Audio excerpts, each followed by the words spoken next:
Welcome to Gatecrashers, a podcast dedicated to kicking open the door to your next favorite thing. Our mission, our creed, and our code is this: to make all things more approachable and accessible to everyone. We want you to find a universe that you'll fall in love with. Today, I am very lucky to be joined by André Araújo? Not even close. Not Araújo. Araújo. Well, I should have just had you do it in the first place. You know what? It's an old trick, but hey, everyone, introduce yourselves. You know what? I've been doing this for so long, I probably should start doing that part. And for the third time, Brian Michael Bendis. I was trying to think of a great opener for you, but I think I've Bendis myself out. You may know Brian Michael Bendis from X-Men, Spider-Man, Superman, and pretty much every comic that's ever existed. André, you will know from A Righteous Thirst for Vengeance at Image, which is an incredible series, some of his work at Marvel and DC. And you will know him after we talk about today's book, because you're going to want to pick it up. Phenomena. Bam. All right. How are you both doing? Great. And I'm excited to have this conversation, André. Just so you know, like last time I talked to Daniel, we were talking about the minor threats universe of the patent, and the kind of questions Daniel was asking made me feel that he might really dig our creative journey that we went on together. And I offered to have this conversation. I certainly thought the two of you would enjoy talking. So, I mean, I'm very happy to be here talking to Daniel. I'm an open book for any questions. I am very excited to talk to you. I got to read. Thanks very much. I have not finished 3. I've gotten through 1 and 2 because I want to read them physically, because I do appreciate your art, and seeing it digitally isn't as good for me because I want to be able to hold it and look at it. Holy moly. And I talked a little about beforehand, but there is something extremely unique about the world you two have built.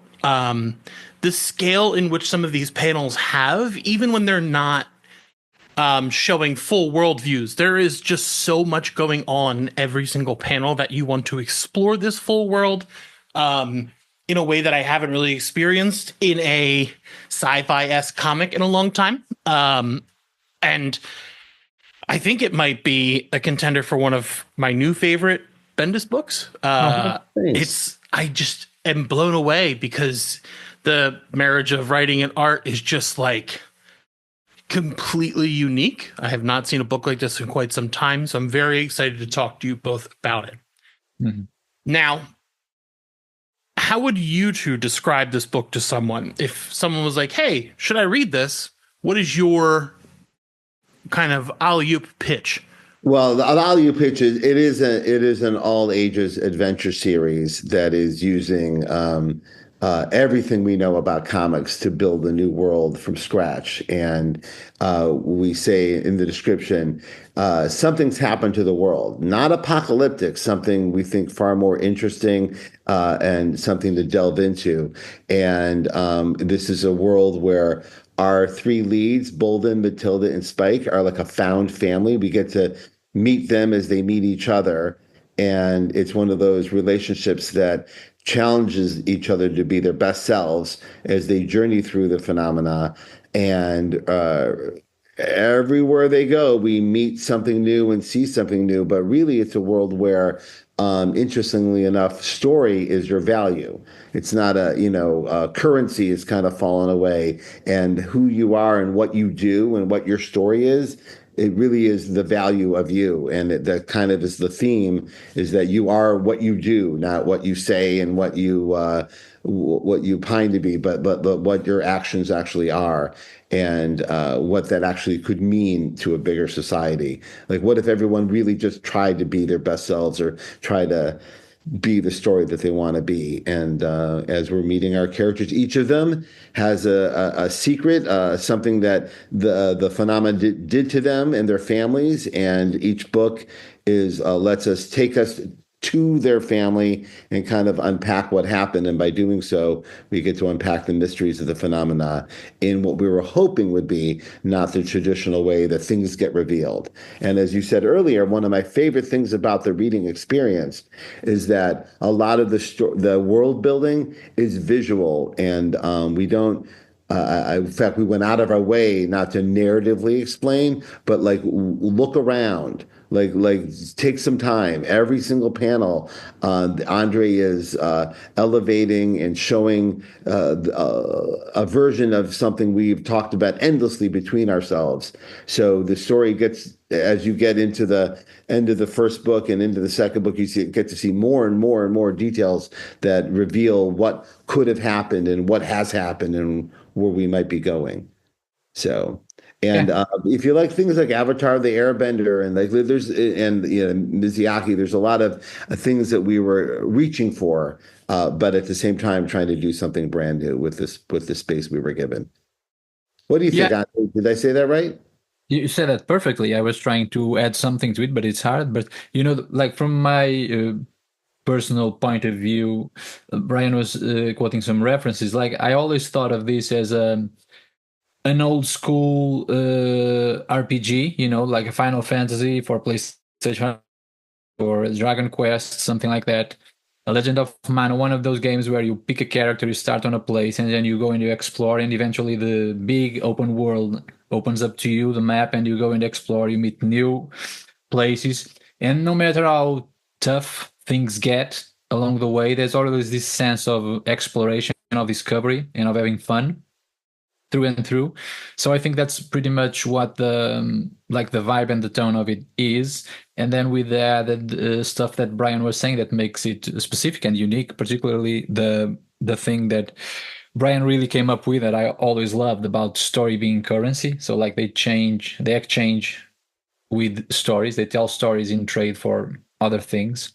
And this happens through the 3 books, and the importance of telling what happened in the other side of the world to people that have not lived through it, really brings, I think, a lot of value. And particularly in book 2, we play with that a lot by the way that characters are telling the stories that happen in volume 1, but already distorted, like legends. So, I mean, it's a lot of fun, this book, I think. I also agree. And also, like, I've always loved comics that had a strong narrative idea and characters you really like, but if all that went away and all it was a portfolio of outstanding comic art on every page, that like I'm so happy. And Phenomena is that for me. Like if you know everything about comics or you've never read a comic before, what André has achieved here, I think, is really special. And just I love it so much. I can't get over how much I can't get over it, to be honest with you. Thanks. Enormously proud of the collaboration. The RPG comment actually rings pretty true. I've seen that kind of mentality thrown around about a couple books recently, and none of them really capture that idea. Like the RPG, for me personally, it, as you said, like you're unlocking growth, you're going to these new areas, but even in the first volume, you're seeing that like the flying, like she flies them, but her armor gives out. Like she's not a high enough level to do that. Yeah. Like you really do get that sense of like you go to these new areas and you're getting a new world, and it really does. You feel those elements. But I'm really curious because, as Brian said, like even just these pages, there's so much to unpack. Like there's some of the background shots of like crowds. There's these like different like creatures and species and like all this different stuff that's just like we may never even get to explore. And it's just like you designed all this beautiful stuff that I'm so curious, like what are your touchstones for art? Like what was your inspirations art wise for this project? A lot of stuff, really. The thing, like, I think it's probably a good point to explain how the collaboration worked, because that's the genesis of the designs and all that, which was that when me and Brian were trying to, like, we want to work together, so we decided to do a book together. Brian had a kind of an idea that he got after he saw a lot of my unpublished pitches, because I got like 7 or 8 unpublished pitches that are for different stuff, and he got to see them all at once. So we came up with an idea of just doing this type of story that would be like an explosion of imagination, because he was, looking at stuff. I had a Western, I had science fiction, I had historical adventure, I had fantasy. So he saw all that stuff, and he started mixing it all together in his head, and he gave me a couple of lines with an idea, and then I started drawing characters. He said, why don't you try do your thing? And I started drawing characters and places, like conceptual art, for a story that there was no script yet, but we were talking about possibilities and about what we wanted to do. So I went with that, and my only concern at the time was, let's make something that is visually cohesive, so that feels that it belongs together. And I was taking like inspiration from a lot of different places.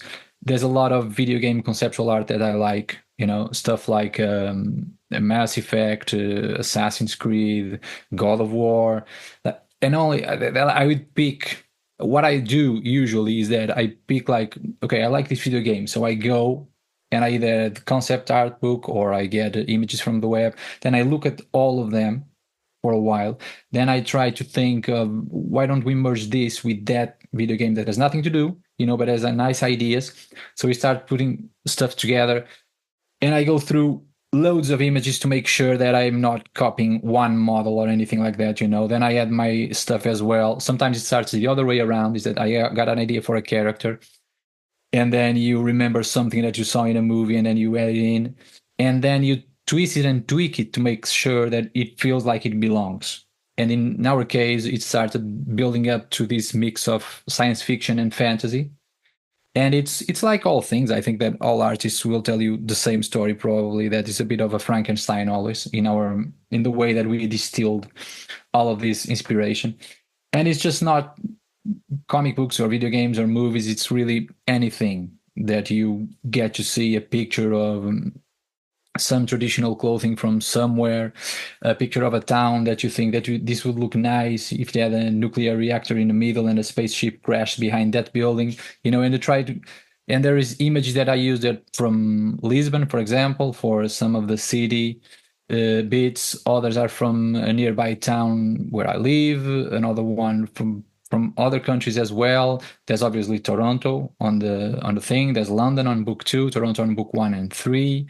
Like and you mix it all up, and then the more stuff you have, the more it feeds into more stuff, because then you have reference points, and you think, okay, if this guy comes from the same region than the other guy, then he's gonna dress like that. So that's all of this internal logic that I came up with for the designs, and then based on what Brian was writing, we kind of feed on each other.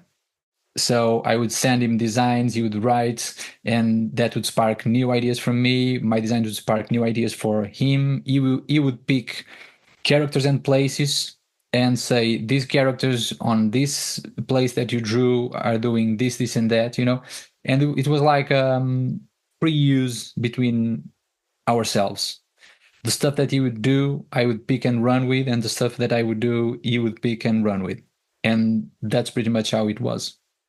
Yeah, I could really, he said it perfectly. And one of the magical moments was, I always was a fan of his work.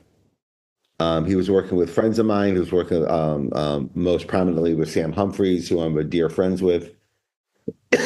And I just, actually, you missed Andre. I just had a very long conversation with Marjorie Liu when we were talking about who does Night Eaters at Abrams. And we were talking about how there's so many artists and they're all awesome, but every once in a while there's an artist who you go, why can't I stop thinking about I'm drawn to this on a level higher than, oh, cool, right? Like I was thinking about Andre's work while I was working on other books with other artists. And that makes me feel I should pursue this with Andre and see if he wants to do. But it's also always like, a little, you don't know. Everyone's different. Everyone's got different agendas and different wants and needs and things they want to do. And so Andre and I did I rightly abused my time at DC Comics to get Andre to do some Young Justice and Legion with me. Just little bits, because I tell my students, start small. Don't come in with Star Wars. Like start with a short story and see what you got, see what you have to say. So we did a couple of shorter pieces together, and as my instincts revealed, oh yeah, this is exactly what I'd hope it would be and more. And I remember he handed in a page for Young Justice, and I just like slammed the table. I'm like, that's it, we're doing a book today. That's it, we're doing it. And I wrote him, I go, what do you want to do? Where do you want to go? Like what's on your mind? And he sent me these pitches. And because he had sent them to me all at once, I saw them all as one thing. And that was different than the way he had perceived them, or at least while he was creating them. Yeah. So I got to see kind of like the many worlds of Andre all unloaded on me. And they were all stunningly illustrated, the cobblestones and trees and like everything was there. It was beautiful. And I was immediately annoyed with who had not gone with these ideas. Like let him go. Like just give him a book. Just let him go. And so I offered this. Hey, I think in here is a stew of a world we can really build and make something special out of. So that was a unique idea even for me. That's not usually how these things birth into space. Usually it's literally like I go, hey, let's talk about what we want to do, and we have a conversation and sketches start flowing, and from the sketches we can start talking. But Andre literally had built worlds and showed me and I cherry picked the best parts and we went nuts. I was going to ask about the DC of it all, but you answered all my questions about it started as we were going to do it as an ongoing at DC or something. Like we were going to do it as like a regular comic book series, but as we were percolating, the Dan DiDio years were winding down, and I was looking for the door, and at the same time,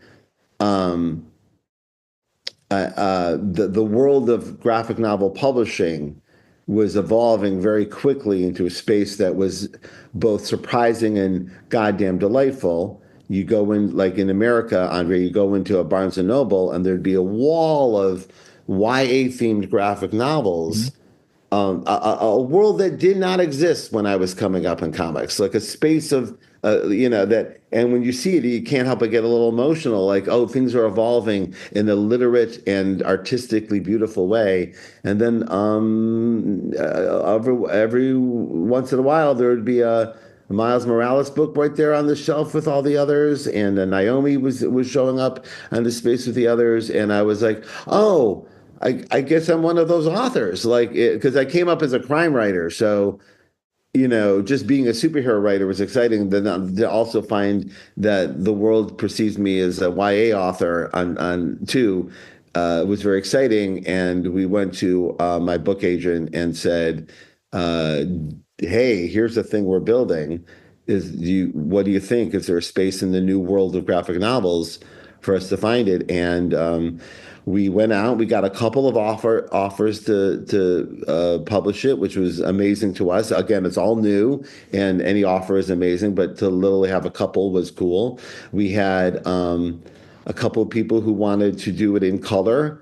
We were debating do it in color, but as the artwork was coming in black and white, it just was moving me so much that I was just trying to gently convince everybody that, boy, this is so special as is. And I feel I still even talking about it out loud. I want to say Chris O'Hanlon, who's your partner, is an amazing colorist who did the covers of our book. He's tremendous. But I just want in a market full of voices, I thought Andre's black and white work was so unique. Also, I came up in the 90s where black and white comics were quite poo-pooed by even comic book intelligentsia. People would come up to me in my crime novels and say, are you ever going to finish it? I'm like, no, it's published. What do you mean? I'm like, oh, well, put it in color.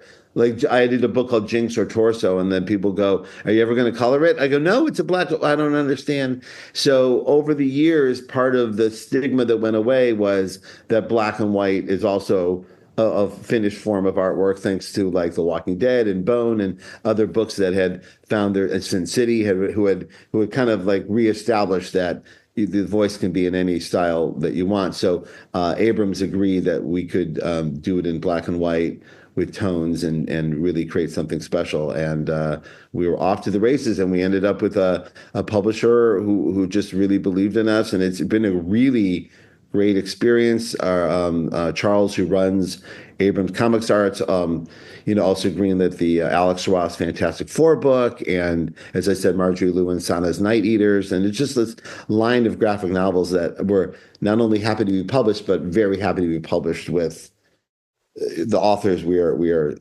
sharing shelf space with. It's kind of amazing. So, and again, all this was like, I think about it a lot. Like I had all these dreams when I was a kid of what I wanted to do in comics. And almost everything that's going on in my life right now is stuff that didn't exist when I was dreaming my dreams. So it's also like, it's like yes-anding your own dreams as the world yes-ands comics. It's a kind of incredible thing to think about.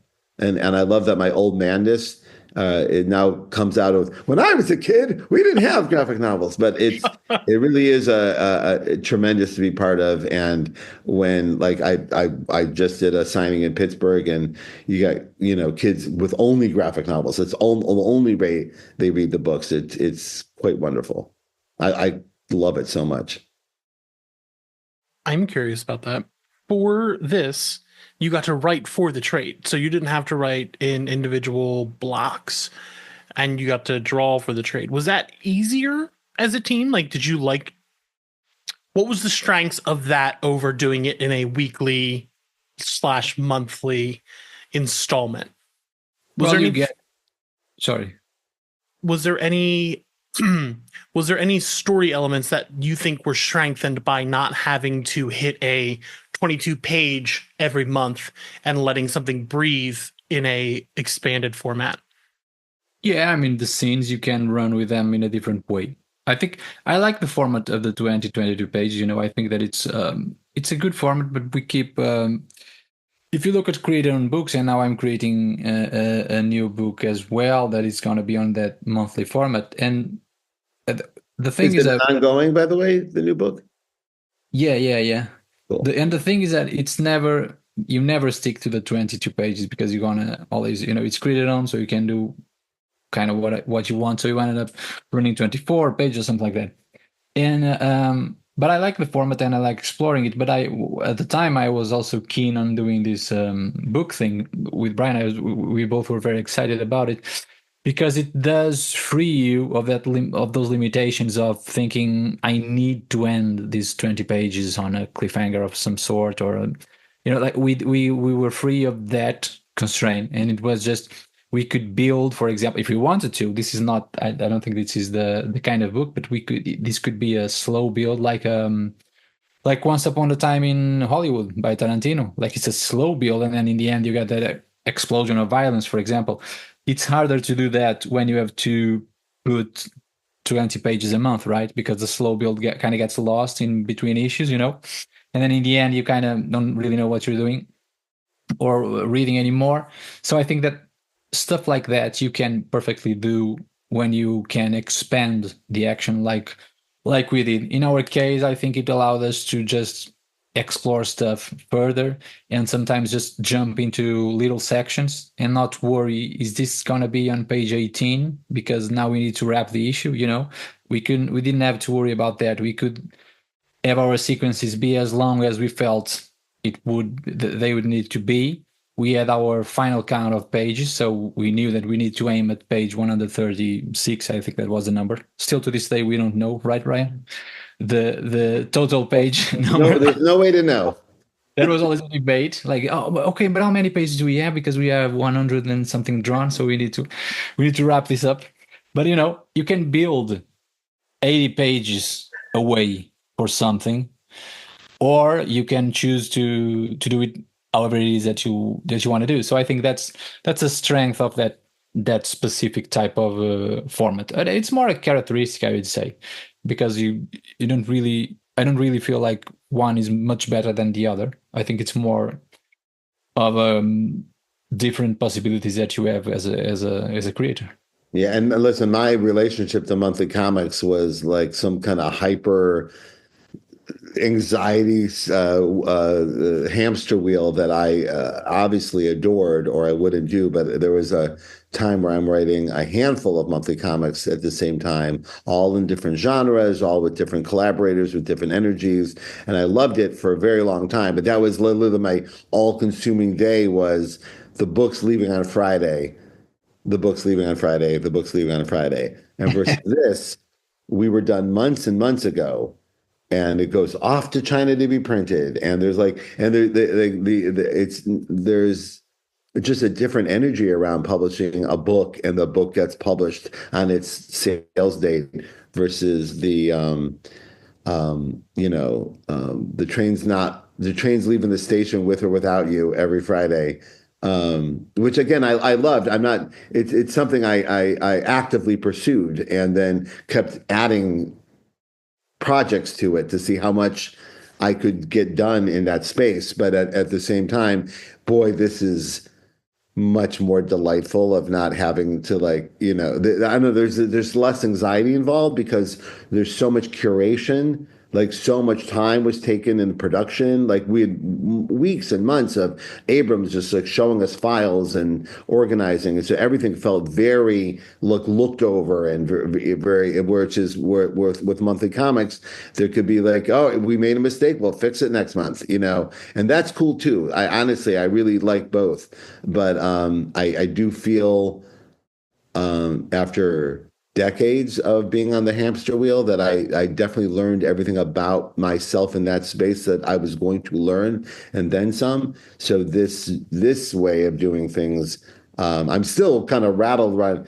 like how delightful it is. It just is. It's just I don't know how else to say it, but I like both. I think both get great results. Being on a monthly book feels a lot like being a cast member on Saturday Night Live. Like no matter what you do, the show is airing on Saturday. Felt a lot like what comics felt like, and this has a different curation to it. It's more like a movie release, I guess. That's good to know. I'm always curious just because I prefer to read in the trade, but in the nature of comics, you do have to read monthly to keep up and all the reviews and all that kind of stuff. So it is. Oh yeah, and also like there'd be times where I still felt I was writing something and it shipped. Like I remember there was a book where I'm like, oh, I know what to do with that, and I went back and it's already on stands. Never mind. So that's how quickly. Like there were like issues of Naomi. I remember that me and David were still talking about, and our editor goes, well, the book's on the shelf, so you can keep talking all you want, but there's no polish coming. So, and again, I think all of it's a great learning experience and an excuse for creativity. Whether it's the deadline is tomorrow or the deadline's in 2 years, there's still things to learn about yourself and your characters. And I will say my favorite thing about monthly comics is that it certainly trained me and my friends who have journeyed into other mediums like film or television. Comics really train you to make big, bold choices quickly. You don't get precious with or second guess yourself. You pick a good swing and you go for it. And when I meet other writers who weren't trained that way, I feel very lucky that we weren't trained that way. Like it's really good for being in a writer's room or television. Just to have a strong take is kind of the job. And yeah. I like that.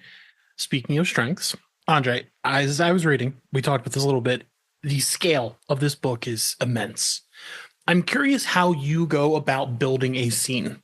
Like let's say we have a panel with a town square. What is your process in building out that look like? So the process is the same for any decision that I make in the comic, which is if you need, in order to not get overwhelmed, you need a guiding light, particularly in a complex book like we did in terms of visuals, for example, and designs, and like anything goes in our book, right? So you need a guiding light. And the guiding light is very simple. What it is, it's the story. It's what the story needs. So that's always the principle. That was the thing that decided the designs in the beginning, to try to understand the tone of the story that we were telling for the places. And when it comes to build a scene, is I need to know what the story needs in that moment. So do we need to know the place that they are in? Then we show it, right? We set it. Then do we need to see in that first panel already the position of the characters? Is it important for the action that's gonna develop on this particular scene? Then we put the characters in the right place. Maybe they need to come from right to left because there's something on the left that they are heading to.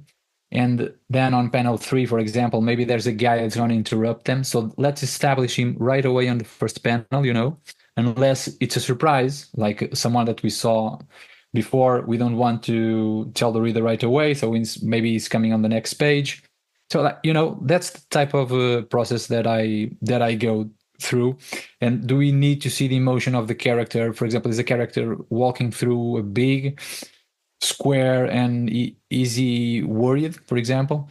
Like sometimes Brian would write that stuff and I would think, okay, I need a big shot here of this place to show where the character is in relation to this or to that, but I also need to show that he is worried.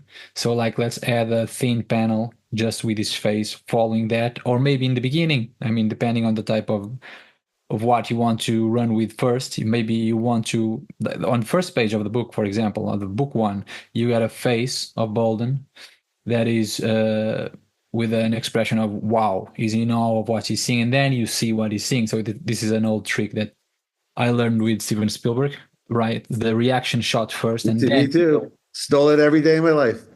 Yeah, I told this to my uncle actually because he was introducing his daughters to Steven Spielberg, War of the Worlds and whatnot, And I told him, have you noticed it about this thing that the reaction shot first and then he shows you what he did that on Jurassic Park. Yeah, he does it everywhere. And on War of Worlds, so Tom Cruise is looking, and then we see the lightning come. So you get that stuff a lot. And now he told me that that's all he can see in Spielberg movies because he does it a lot and it works all the time. So like you can do stuff like that. It depends on what the story is asking. That's always my concern. It's like, what is the story asking here? So I never want to draw splash pages or spreads for the sake of it. Talking about scale, for example, you're going to use a lot of space to show scale, right? We did numerous for every volume of this of phenomena. We did numerous spreads and splashes, but that's really not my concern to do those just to show that I can draw it. I have no interest in that. All I want is to use the proper space and the proper angles to tell the story that we want to tell. For example, on the other book that we were talking about that I did, Righteous Thirst, I think we just did one splash page for the entire thing. There are no spreads. Because that's not what the story was at that point, but Phenomena was this type of grandiose thing where you needed the big angles, where you needed to showcase the city seen from above and all the creatures and all that. So I think to bring really the sense of this brand new world, we would need to show the reader in almost every scene. We wanted to just boom, here it is, the big city of the villain or the creature, and show the scale and all that. So it's a story. It's always the story that dictates every decision. There's a hello to your friend in the back. There's a storytelling philosophy that I'm a big nerd that studies this stuff all the time. And back in the early days of Hollywood, one of the big things that Hollywood could sell was, you're going to get to go to Paris. Like not a lot of people get on an airplane. Like travel wasn't as prevalent as it was. So travelogue filmmaking, or just we're going to take you somewhere, was part of like why you would buy a movie ticket, right? Even though like the Bob Hope movies were we're going to the desert. You're going somewhere else, right? And that was a big thing, and how some of the more classic filmmakers of today still hold to that. I'm going to take you somewhere. Come with me to Star Wars. Spielberg, come with me I'm going to take you somewhere else other than the place you've been. And I took that to heart, particularly as we were developing this and a lot, particularly the first book was done in some of the darkest days of COVID, where for people who remember, we weren't sure if we were ever going to get to travel again. Like I remember literally saying to my wife, I'm so glad we took the kids on so many trips before this, because that might have been it, right? And so part of the sell to me was that we're going to take you to phenomena. You get to leave where we are right now, which sucks, and we're going to go to Andre's world, which doesn't suck. And using that travel log philosophy, as old school as it is, to take you to the new place, got very exciting to me. With all this, like, we have 3 books. Was this always intended for a trilogy, or is this did that come along as you were going? We sold it as a trilogy. Mhm. Yeah, I mean, it was like,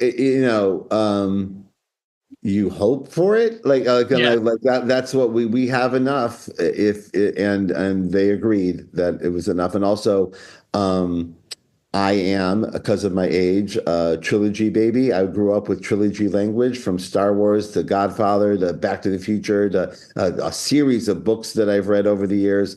So there's a philosophy, an extra philosophy to that kind of storytelling when done well. And I really was excited about pursuing that philosophy. Like, I've done sequels and I have done ongoing concerns, but like each book is its own thing, was a unique idea. And I must say, I went to some of the earliest lessons of the original Star Wars trilogy, which was, I'll never get over, and I know a lot of people know this feeling, when you see Empire Strikes Back and go, oh, snow, walking creatures, oh, this is like, everything is different except lightsabers, right? And what a bold and delightful swing. Thank you for not just showing me the same goddamn thing over and over and over again. Like, even when we went back to the Death Star, everything's different, right?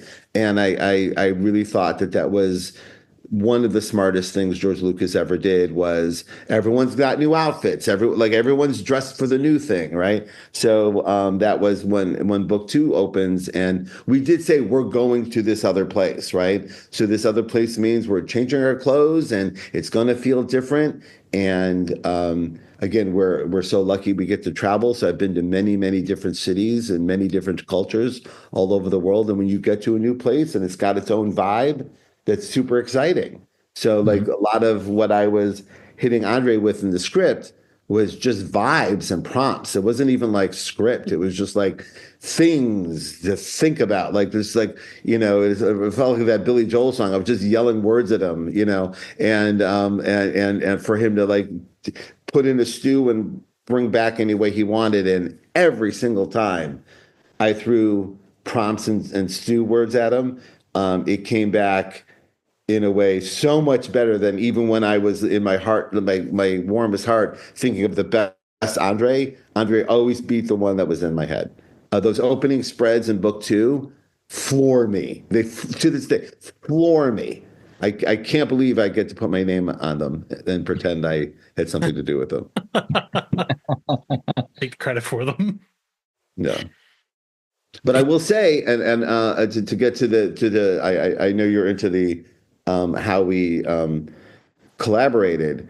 I also remembered very clearly when I was a child, and everything Frank Miller did was changing my life. When he introduced us to G.F. Darrow and Hardboiled, there was a lot of press around there, and I read every word and memorized it as if it was the Bible.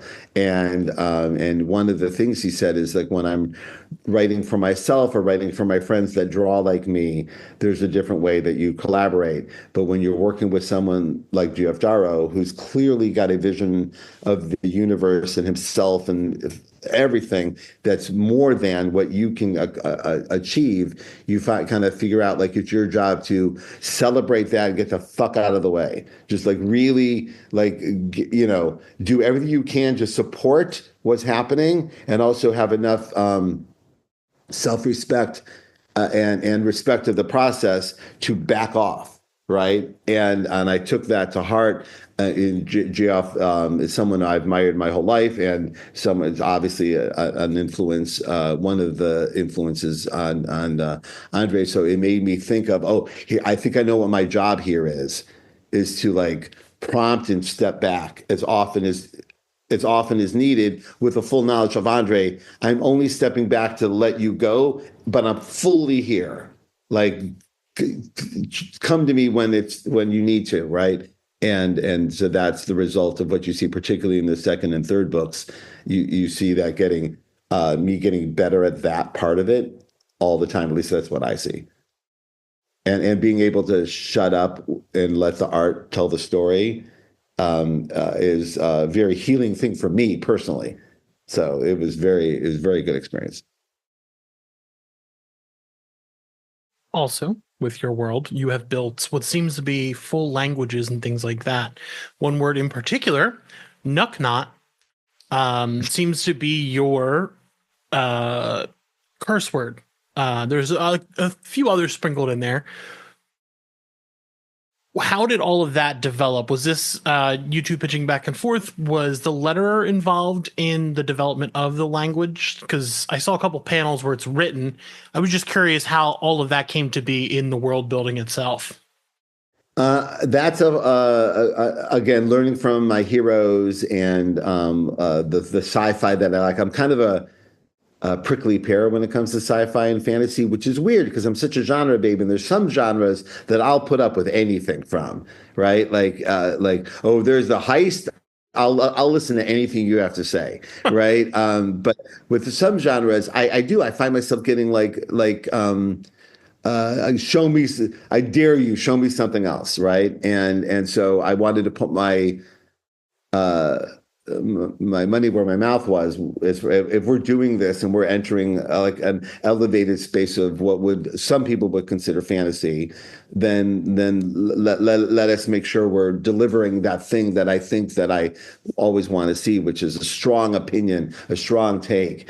And one of the things that I always loved is that language evolves, and if there's a change in the world, we're still communicating with each other, but like Star Wars has its own swear words. Like every one of them has their own little language.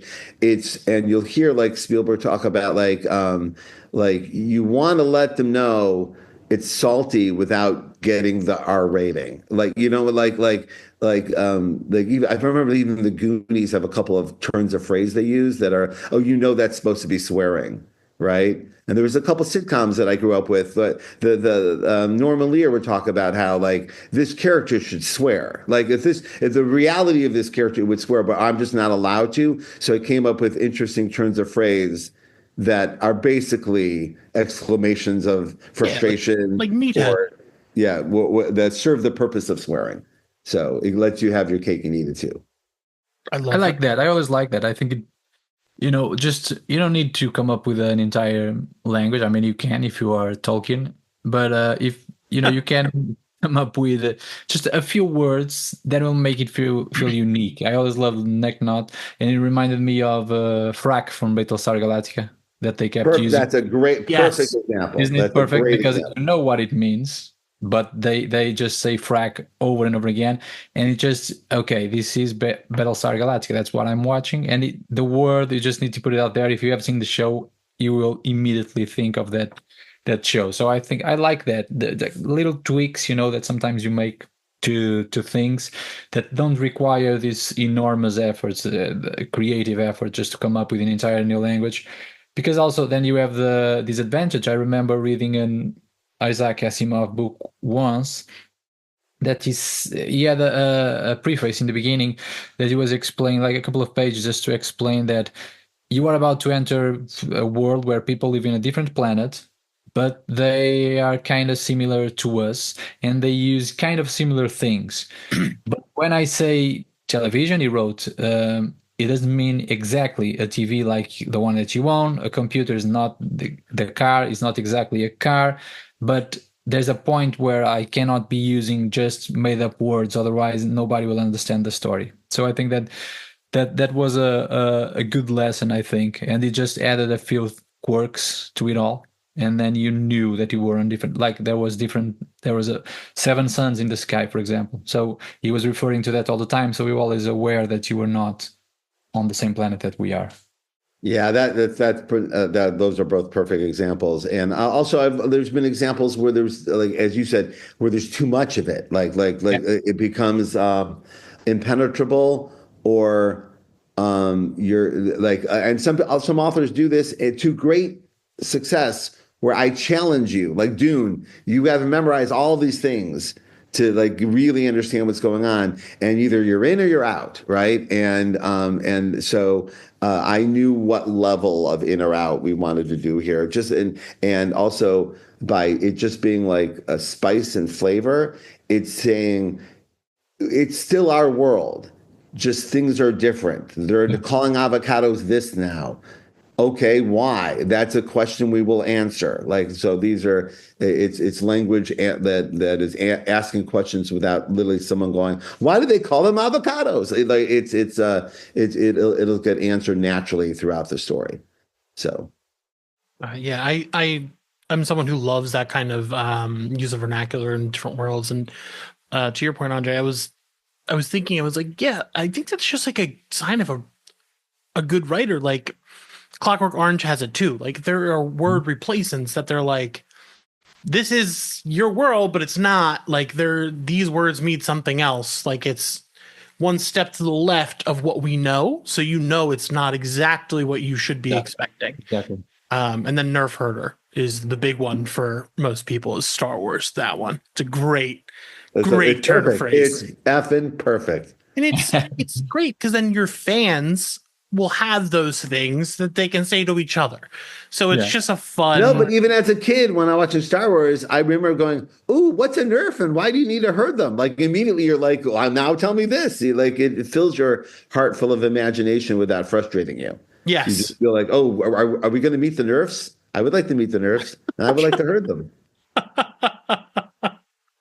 I was ready to call my friends out. I think we have different friend group dynamics.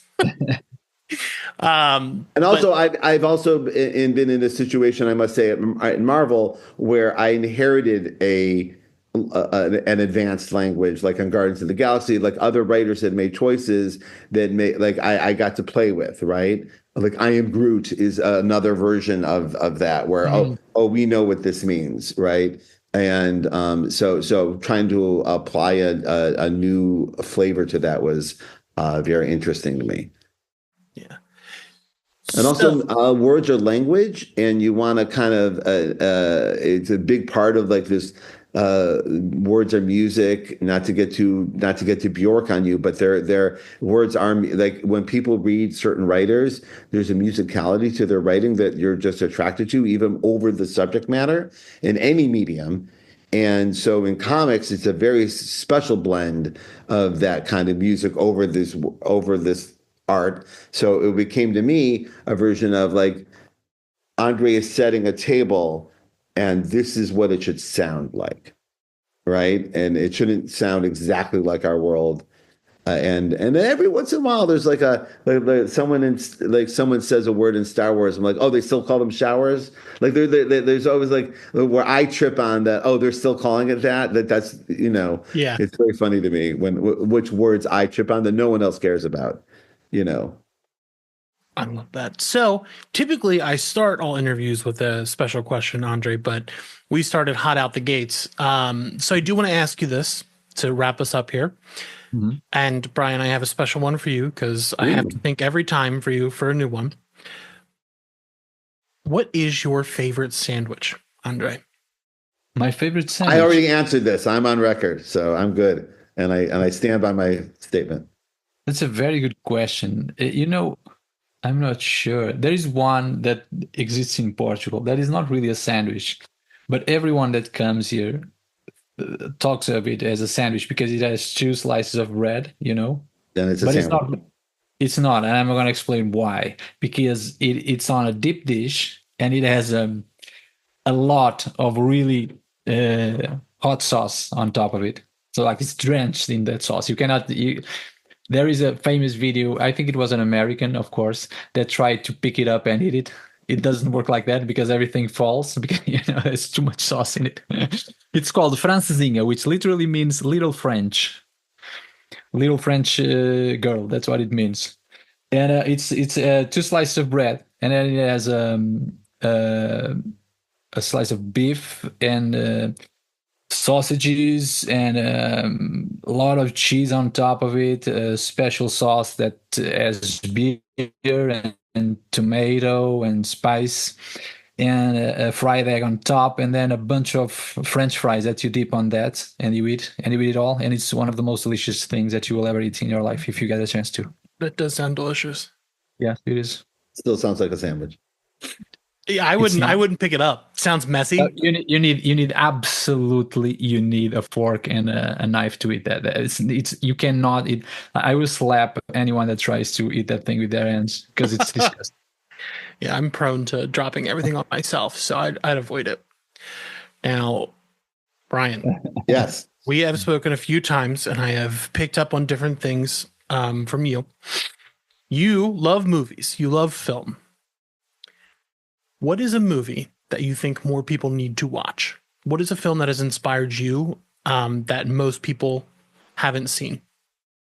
Most people haven't seen. Well, I can never get over the fact that Children of Men didn't do better at the box office. It made absolutely no sense to me. It's a masterpiece.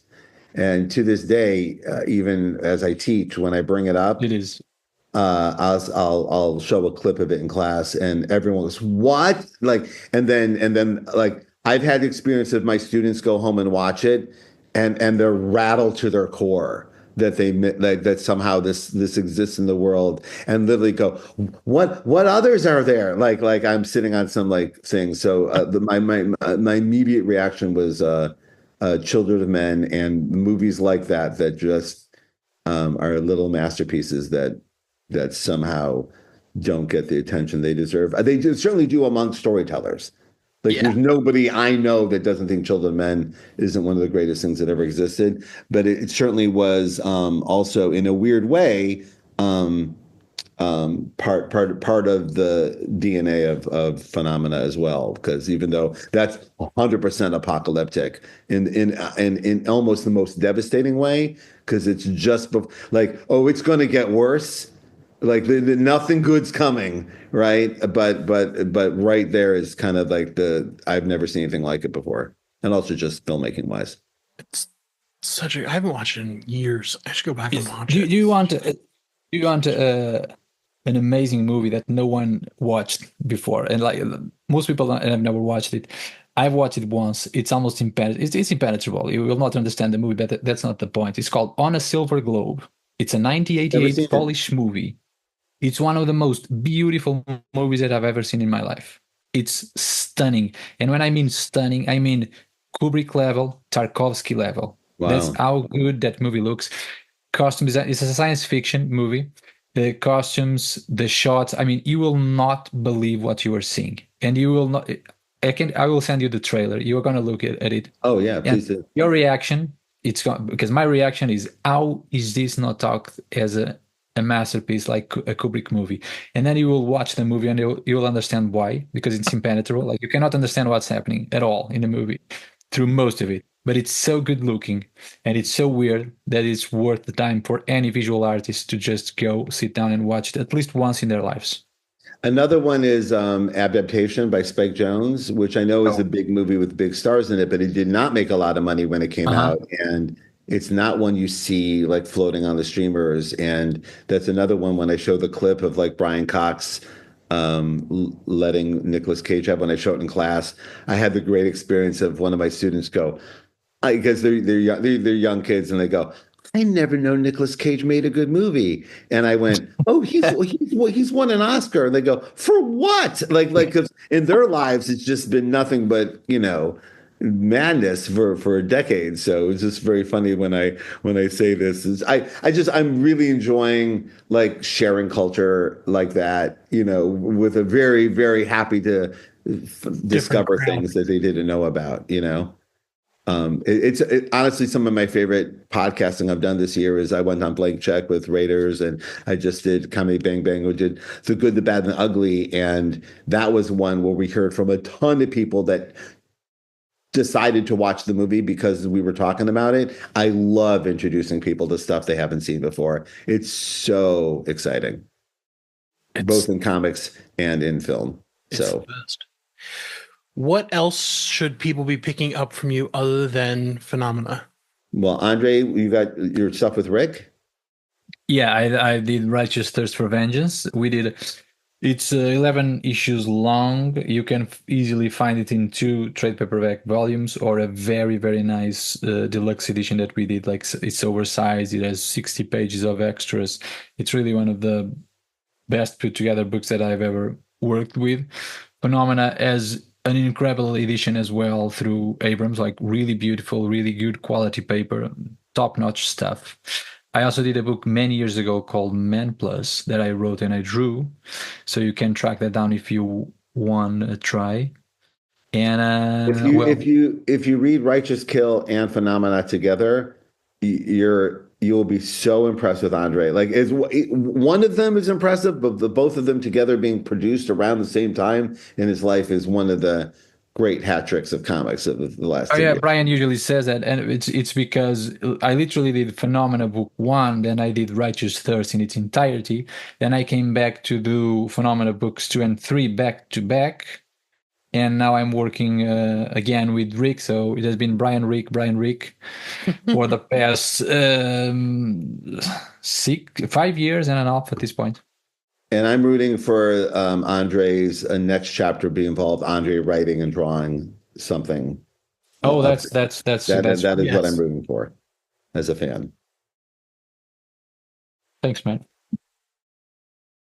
Oh, and I'm at jinxworld.com where you can see all of the stuff that we're doing at Dark Horse, which is my base home of publishing, even though we're very happy at Abrams with Phenomena.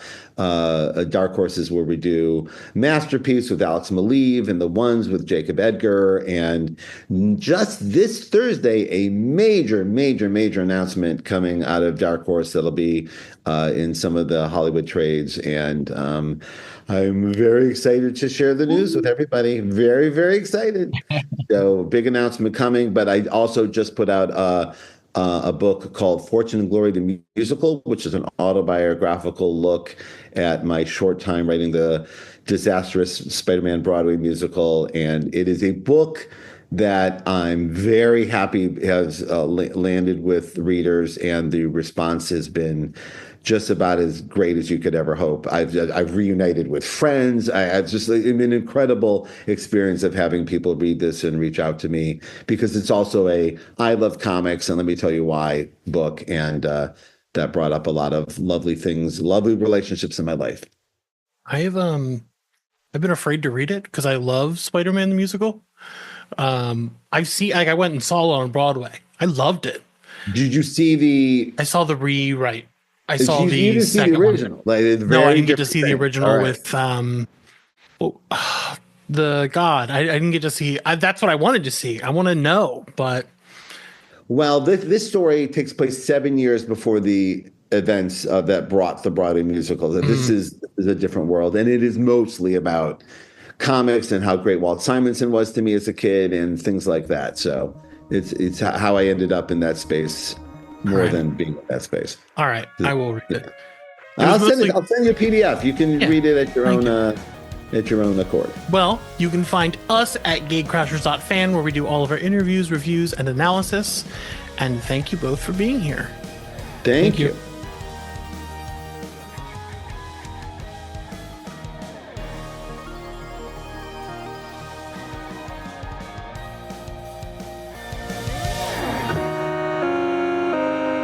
The Gatecrashers.